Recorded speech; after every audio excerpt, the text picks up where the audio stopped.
John, could you discuss your recent trip to Georgia, what you saw, how much damage there was from the Russian invasion?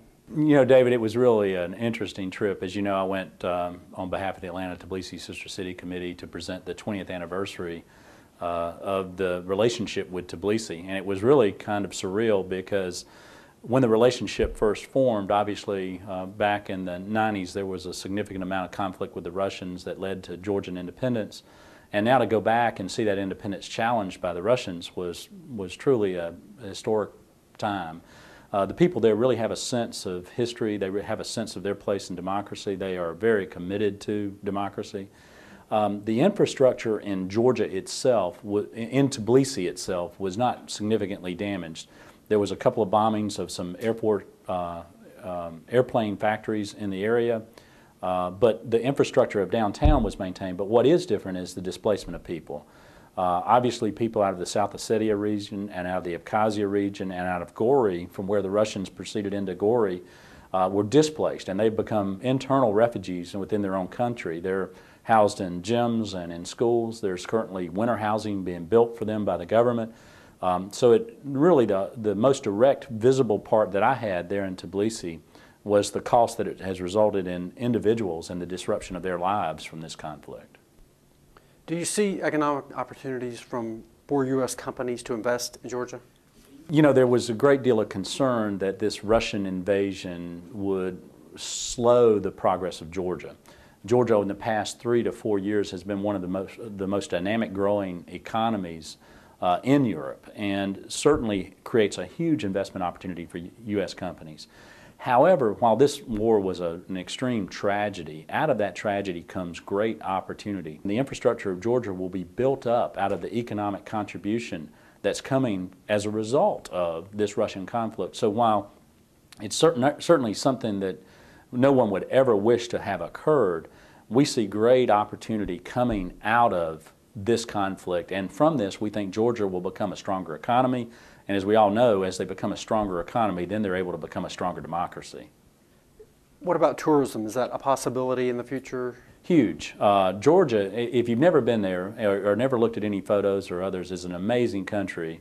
They're in the Caucasus Mountains, which are some of the most beautiful mountains in the world. They have great ski resorts, they have great wine areas, and tourism is an area that they are focusing on. I don't think that the conflict has slowed or caused a great deal of slowdown in potential tourism, but it is, even before the conflict, it was a developing industry in Georgia. I actually had an opportunity to meet with a development company, the GRDC development company in Georgia while I was there, and they're developing a world-class ski resort in Georgia. And it's actually, interestingly, it's actually in the location where the former Soviet Union used to train its International Olympic skiers. And obviously they don't train there any longer, and that facility is being developed by the Georgian government and the GRDC into an international level ski resort. So Georgia, in terms of all the different areas that it has great potential for tourism, great people in terms of hospitality. They're known around the world for their hospitality, so there are tremendous opportunities for the continued development of tourism in Georgia. By trading with Georgia, are we therefore helping democracy flourish in that country? Or? No doubt. And you know, especially in the follow-up of the Russian conflict, I saw a lot of reports about why Georgia is important to us. Our country obviously has fostered the democracy in Georgia.